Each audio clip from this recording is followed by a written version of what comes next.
E aí pessoal, mais um vídeo aqui no Roteiro Premiado. Hoje eu vou falar um pouco sobre o filme Mank, recém-lançado na Netflix, um dos filmes que eu mais aguardava para ver esse ano, um drama biográfico dirigido pelo David Fincher. O filme acompanha a história do Herman J. Mankiewicz, também conhecido como Mank, um roteirista de Hollywood acompanhando sua vida durante a década de 20 e 30, tendo como foco o processo de escrita do roteiro de Cidadão Kane, que viria a ser considerado um dos maiores, para muitos o maior e mais revolucionário filme da história do cinema. E aí já entra um ponto que eu acho imprescindível que você assista Cidadão Kane para poder aproveitar realmente Mank. Existem alguns filmes que falam sobre a produção de outros filmes assim, como The Disaster Artist recentemente, que você consegue assistir tranquilamente, mesmo não tendo visto o filme do qual está sendo falado, e acompanha a história e se diverte, mesmo que não consiga entender todas as referências ali. Já Mank é um caso diferente, porque se você não assistir Cidadão Kane, você não vai entender muito porque algumas tramas são abordadas ali, e além disso um básico contexto histórico sobre o cinema hollywoodiano dos anos 20, 30 e um pouquinho dos anos 40 com certeza vai ajudar. O filme é dirigido pelo David Fincher, já 6 anos depois do seu último longa-metragem, Gone Girl, de 2014. E eu sei que muita gente ama o David Fincher, ele é um dos poucos diretores atuais que acho que consegue transitar bem entre agradar o público, agradar a crítica, e muita gente espera dele o suspense, já que muitos dos seus trabalhos mais famosos envolvem esse gênero. E essas pessoas talvez possam se decepcionar um pouco com Mank, que é o filme menos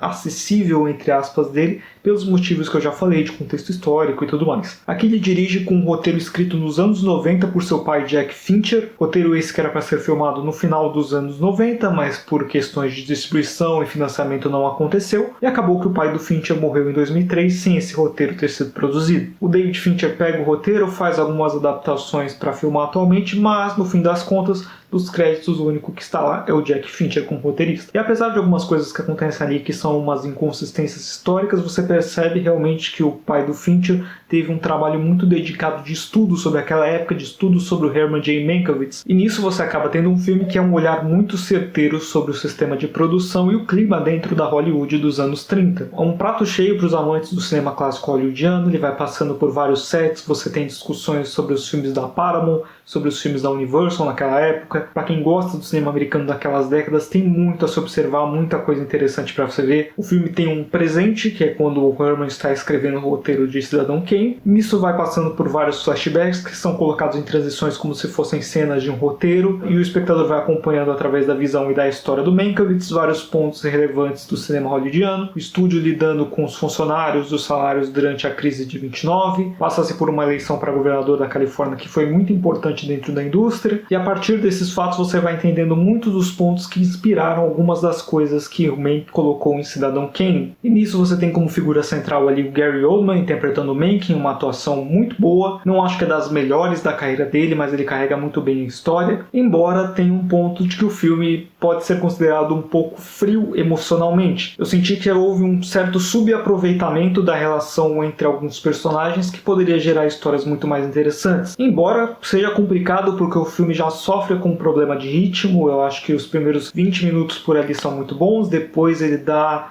uma engasgada ali até 1 hora, é meio difícil, e depois até o final, para mim, ele fluiu bem melhor. Desses personagens, acho que o mais prejudicado é o William Hurt, interpretado pelo Charles Dance, que ele é a grande inspiração para a criação do protagonista de Cidadão Kane, e eu acho que ele teve muito pouco espaço e muito pouco desenvolvimento dele em si. Você tinha mais o desenvolvimento da presença dele, da importância dele naquele contexto, mas acho que faltou espaço por personagem se apresentar. Tem também a estrela de cinema na época, Marion Davies, interpretada pela Amanda Seyfried, que a parte da relação dela com o Mank é muito interessante, e quando eu digo relação, não é relação amorosa, é uma relação de amizade mesmo. O destaque do elenco para mim com certeza foi o Wallace Howard, interpretando Louis B. Mayer, o presidente da MGM, e para mim com certeza protagoniza a melhor cena do filme. Mas dos pontos negativos do filme, o que mais me decepcionou foi a questão de como ele trata a relação entre o Mank e o Orson Welles, o diretor de Cidadão Kane. Depois pesquisando vi que claramente existe uma questão pessoal, já que o Jack Fincher, roteirista, tinha um certo desprezo pela figura do Orson Welles, que sim, por muitos anos foi uma figura figura muito polêmica, mas com certeza não pode ser descredenciado como um dos grandes gênios da história do cinema, e o papel dele desde a pré-produção do Cidadão Kane é muito importante. Não é como no filme, que ele retrata como se o Orson Welles simplesmente jogasse a história para o Mank escrever e ele fosse lá e desse uns pitacos de vez em quando. Teve processos de reescrita depois. Vale considerar que o Mank não era um roteirista consagrado, ele era aqueles roteiristas que até hoje existem, que são contratados para fazer modificações no roteiro e não levar créditos. Um dos roteiros mais importantes que ele trabalhou nesse sentido também foi o do Mágico de Oz, mas aí esse ponto da relação não é bem abordado. Era o que mais queria ver, essa questão do Orson Welles com o Mank. Não dá para falar de Cidadão Kane sem colocar o Orson Welles como um dos pontos principais, então isso é um erro bem grande do filme. E embora eu entenda que o David Fincher não mudou isso, provavelmente porque ele não queria mudar tanto assim o trabalho do pai dele. No quesito técnico, é um filme praticamente impecável, um masterclass de direção. O Fincher está cada vez mais controlado em cada movimento de câmera. A fotografia, às vezes, eu achei um pouco escura demais, me atrapalhou um pouco, mas é muito bem feita. Não é uma fotografia em alto contraste, uma fotografia que lembra filme noir, é um preto e branco bem natural, bem marca de filmes dos anos 30. A trilha sonora do Trent Reznor e do Atticus Ross vai muito contra o que geralmente se espera daquelas notas mais leves, estilo Social Network que eles fizeram. Eles utilizam muitas composições de jazz, uma coisa muito própria do cinema dos anos 30 de Hollywood. E nesse quesito vale destacar muito a mixagem de som, que eu acho que no ponto técnico é a melhor coisa que o filme tem a oferecer. O jeito que o som é mixado, a captação de diálogos, você sente que está vendo um filme daquela época, sem parecer que tem uma qualidade de gravação inferior ou algo do tipo. Como falei, tecnicamente é um filme impecável. Mank é mais um ótimo filme do David Fincher. Não acho que um dos melhores da carreira dele, principalmente por essas questões de ritmo e pelas imprecisões históricas que atrapalham um pouco o andamento da narrativa. Mesmo assim, o aspecto geral de como ele conduz a história é muito bom, principalmente para os amantes do cinema hollywoodiano clássico, para aqueles que amam o filme Cidadão Kane. E tecnicamente falando, é desafiador conseguir apontar um defeito dentro desse filme. Então eu fecho minha avaliação de Mank com uma nota 8 de 10. E é isso, pessoal, esse foi mais um vídeo. Não esqueçam de curtir, de compartilhar, de comentar sua opinião sobre o filme aqui embaixo nos comentários. Também de se inscrever no canal e ativar as notificações, sempre ajuda muito. Então é isso, até o próximo vídeo.